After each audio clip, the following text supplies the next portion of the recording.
Hello guys, this is Fingers and Finances and I'm back on your screen again. So we are come to talk about your finances, your money, what you do with your money, how to invest and how to make money. Okay, so today I'm actually really talking about the stock market, actually, how to trade. Okay, trading. Now, I don't want to bore you first of all with long talk or anything. So maybe the first thing I'll actually really tell you whatever or what mentality or how to strategize if you want to go into the stock market. That's the first thing. And I have a video also, as you can see. There's a video of Ray Dalio. I don't know whether you know him, but he's the founder of Bridgewater Associates. That is a hedge fund, and it's the biggest. For me, it's the biggest hedge fund in the world, and they are not looked to hiring anybody yet. So I don't know, just forget about it. But it's always good to know the story of people who have done well in the stock market. He trades, so whatever he says actually makes sense. So we'll go through the video. I'll give you guys some tips on the stock market, the do's and don'ts, and actually whatever you have to do before you actually really enter into it. So let's start with the video. We'll listen to it. I explain some stuff that he says and we continue from there. Okay, so let's go into the video. What's happened is that a lot of new ideas, new technologies, new things come along, and they make fabulous revolutions, and they grow things, and that's great. But there's a tendency of investors to extrapolate the past and get and not pay too much attention to price. And when that happens, you start to emerge as somewhat of a bubble. By our measures, the bubble is not. Okay, so he said, by all means, investors do not pay too much attention to the price. Now, we are in the COVID season, okay, in the COVID season, and a lot of stuff is going on. Actually, I could say this is the greatest financial recess. I wasn't there in 1819 or 1918 when the Spanish flu was happening, so I can't say anything. But from what we are seeing, and for the past 3 years, stuff are not really as we are looking at. And when any time in financial market, anytime someone says a market bubble, he's trying to say that it's the economic move that stock, how do you call it, participant, they intentionally drive their stocks higher above the normal prices. So let's say this phone, right? If I'm selling a phone for $100, on a normal circumstance it should be $100. I could bring it down to, let's say, 90. But looking at the market, I intentionally drive the phone to, let's say, 150. You might not be paying attention and you might try to buy such stocks. That is what we call the bubble. It's a move that they do. So he will speak a little about it, but I'm explaining it in case you guys don't get a definition. It is just a move that they intentionally drive their stocks up for them to get more on something that they know that wouldn't be worth it if the market was also worth friendly. So let's continue the video, okay?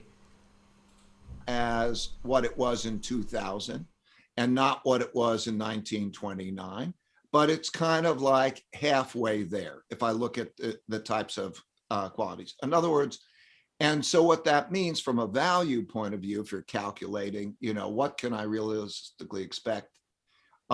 Its expected returns shrink relative to the others. However, the kind of the meat and potatoes type of companies didn't benefit as much from those, and they're fairly stable and so on. And so that's why you're starting to see that kind of rotation. Now that can change. It can come and go in these phases, like when people get stimulus checks and then, they might be hot on the. Okay, so he made mention of meat and potatoes finances. Okay, so now this is how it works. They are more like a business strategy. Now, if you go into the stock market, okay, we have the Nasdaq 500. We have the upcoming businesses that they normally put in this category where they expect you to. They normally expect in the US, right? They expect the people to actually really like the money should go around. Okay, the money should go around so that at the end of the day they will know how much money that they made in a month. Now there's how it works. Okay, before you go into trading, before you go into the stock market, before you go into anything, first of all you need to know the market. That's the first thing you really need to know. You need to educate yourself about the market, know what is going on, know where to invest, know how whatever you're going to get, know where to put your money and how fast you can get your money back. That is it, because you have to make a plan. Okay, so what do? You create a trading plan. That is critical, because you need to know your profit goals. If you want to trade, if you want to be in stock, you need to know your profit goals. So here is the case. He called them the meat and potatoes companies. Now it's more like, okay, fine, it's a fair deal. They are in it, they'll be doing well. Now you don't want to go into trading and be doing well, because you need money. So you want to go into trading and actually really make more money. Doing well is more like, okay, either you are not losing or you are not gaining. Either you lose today, you gain back your money. So it's more like a stagnant kind of trading platform. You don't need that. Okay, so what do? You first of all profit from what? You look at your profit goals, then you look at the risk that you are, because everybody trade either rationally or irrationally. Trading is like a bet. You place a bet on a soccer team. You did it rationally or irrationally. So whatever the outcome is going to be, you need to own it and live with the consequences. Okay, so let's continue with the video, okay? The exciting things, and they run up again and so on. But that's going on. And of course, there's Bitcoin and other things that are going on. However, the big thing is plenty of liquidity and ridiculously low interest rates. Now, you ask about the 1.6%. I think we have been in a 40-year bull market in bonds. Okay, so there's a chart. Normally they put charts down. I can explain it with as you can see on your screen, right? It's a stock market. It's an indicator. Close to the indicator, we have the comparison. We have the data range. 1D is day 1. 5D is the 5th day. 1M the month.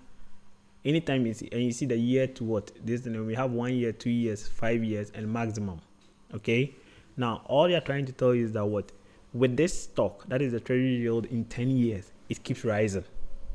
You understand? So if someone is going to advise you to trade on anything, they might advise you to trade on this one, because he's more trying to tell you that this is what is happening. But there's one tricky thing about this graph, because going back in years past, okay, let's say in 2021, and we are in March 14, it has risen up to 1.68, meaning that if you have to trade on these shares, fine, you might get something. But looking at the red, it was at minus 2.7, which is also good for the market, because he mentioned something like Bitcoin.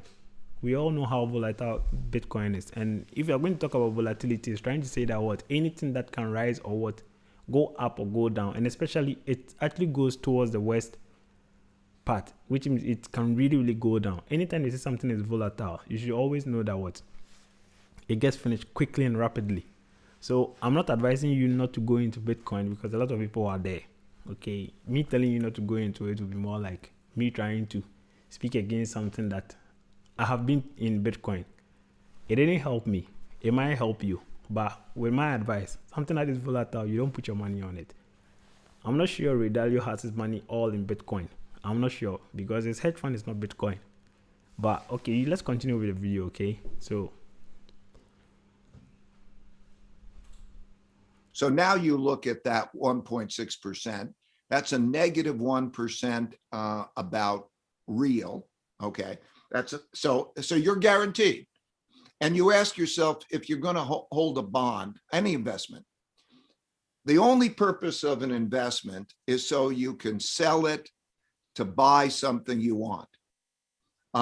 And so when you look at what is the length of time it's going to take me to get my money back, if I give an investment nowadays in the United States, I'm going to have to wait about 50 years to give back the buying power to start, and then I'll start earning money. If I'm in other countries, some Europe and Japan, I will have less. And if I measured in all those countries in real terms, I'm going to have less money. So basically what that means if I just bought anything that didn't depreciate in real terms, if it just matched inflation, I'd be better off than to have those things. And so now I don't think those rates will only stay down there, I think, if the Federal Reserve does what it did like in the 1930s and the war period, which is to put a cap on rates to make Okay, so we are halfway through the video. Okay, let me chip in this before we continue. Okay, so if you want to go into trading, first of all, you should know the politics and the finances of the country that and wherever product that you want to go and trade. Okay, mostly it's better for you to know world politics and know, because they are more like a forecast. It's like the weather condition of trading. Okay, if a country is not doing well, if the country is going through frequent change in government, the government is not doing well, you should know that it affects whatever you are going to trade in. Okay, sometimes it's good, sometimes it's bad. I quite remember last 2 years, thanks to Donald Trump and the Chinese government having a problem, there was more money when you always traded the gold with what the Chinese currency. It was very good. People were trading, they were making more money. So if you know all these, it helps. Right now, if let's say President Joe Biden is now having issues with, let's say, the Japanese minister or something, which means the dollar against the yen, there's always a problem. Okay, Brexit had an influence on the pound and the dollar. Everything that is happening, you just need to educate yourself on politics, know what is going on in this stock market stuff, because if you have the forecast, you know where to put your money, you know how to get your money back. Okay, so let's continue with Ray Dalio. In short-term interest rates low in relationship to the cap. Like back in the 30s and the war years, they made 1% was the short-term interest rate and 2.5% was the bond yield. So it was profitable to buy those bonds, funding it with 1%, and you got 2.5%. That could put a lid on it. But because those two assets, cash and bonds, were such bad investments relative to other things, there was the movement to those other things still, and then the government outlawed them. I mean, things like gold. They outlawed gold. That's why also outlawing Bitcoin is, a good probability, and that they also established foreign exchange controls because they don't want the money to go elsewhere. Let me jump in, Ray, because that comment you made about Bitcoin. I mean, so it's a two-part question.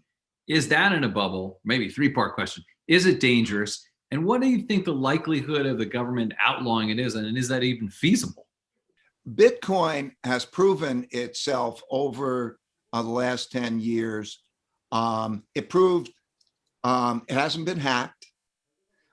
It's by and large, therefore, worked on an operational basis. It has built a significant following. It is an alternative, in a sense, storehold of wealth. It's like a digital cash. And those are the pluses. Bubbles are financial assets that have imputed value. It's an asset that doesn't have intrinsic value. It has imputed value. It's whatever we think it is. And if you look at some of the bubbles in the past, a great book is Extraordinary Popular Delusions and the Madness of the Crowds by McKay, 1845 or something. But he talks about the South Sea bubble and he talks about the Mississippi bubble and so on. It is when people love it. It's the dot-com bubble and so on. And that could be. So when you look at Bitcoin, it's a possibility. It's an alternative because there aren't many such assets. There are not so many assets that might have intrinsic value that can't be messed around. As far as the government allowing it, the history was, banks always used to exist. And then with the Bank of England, they decided. Okay, guys. So he made a statement about the Bitcoin. Right now, Bitcoin is doing very well. If you could listen to whatever he said about Bitcoin, he's trying to say that he's comparing Bitcoin to other cash that has been outlawed in some years past. They were all doing well. Now, as I said, I'm not against Bitcoin. Okay, I'm not against it. Bitcoin is good. You can put it in it. But all he's trying to say is, if you read history, and history has it has a tendency of recurring. You understand? So what you have to do, what you have to be careful about is, fine, you're in the Bitcoin market today. Bitcoin is doing well. It has more following. It has this. People are trading Bitcoin right now. Everything is just going on well. You cannot. It's more like an alternate cash. Recently, Elon Musk was more like, you can even buy Tesla with Bitcoin, trying to promote the whole Bitcoin thing. Okay, fine. Now, first of all, I'd like to tell you that if you don't know Ray Dalio, first of all, you can read his book, Principles. It's a great book. Or you can read about the changing world order. He wrote it. It's also another good book. But the thing is, things change. But you should always know that even though things are changing, the same thing that we are seeing now, we saw it some years back. Okay? So if you are enjoying Bitcoin, it could be outlawed. Now, what are you going to do with your money? Is someone going to pay you back? People are investing in Bitcoin. I'm happy for them. But ask yourself, if it's outlawed now, just because it's too volatile and it's trying to cause some breaks and damages, where would your money be? Who are you going to take your money from? Because all these wallets and all these people, they are just banks that are holding your money for you. But when the whole deal is done and they are closed, how are you going to get your money back? Okay, so it's always good for you to go back into history and read about stuff like that. That is the thing. You're going into the trading, stock market and everything. For me, I would advise that you always trade in gold, because gold is one commodity that we always have around, even though it's diminishing and it's going less and less. So far as you have some, you have gold, your value always keeps rising. Gold is like land. Okay, it doesn't depreciate, it always appreciates. Okay, so let's listen to the other part of it and we can just conclude the whole thing. Decided that it was in their interest to have a monopoly on banking at a country. And so what we did is every country treasures its monopoly on controlling the supply and demand. They don't want other monies to be operating or competing because things can get out of control. So I think that it would be very likely. Okay, so guys, I'll just leave the whole video here. This is just something I just wanted to talk to you about the trading thing. So first of all, if I could recap the whole thing. First of all, if you want to go into trading in stock, first of all, you need to know the market. Secondly, you need to make a plan. After that, you need to practice and you have a forecast of whatever is going to happen. Forecast is what? Knowing the political background of everything. And when you are practicing you do it with real time, real trading lesson, and know how good you are with the whole thing. But you need to have a plan, because without a plan, you can't just go in with your money. You will lose your money. It's a dangerous place. Any place that you go that you don't know about it, and it will always take you out. You need to be very, very educated about it. If you have enough money, you can always hire someone to teach you about it. It's easy for you to learn. Okay, and if you follow most of my videos too, I teach this stuff on it, so it wouldn't hurt if you try to watch all of them and try to understand the whole trading platform. Okay, so you just need to be wise. So leave a like, subscribe to my channel, and just turn on the notification button, so whenever I put any video, you can just follow and listen to it. Okay, so have a nice day and peace out.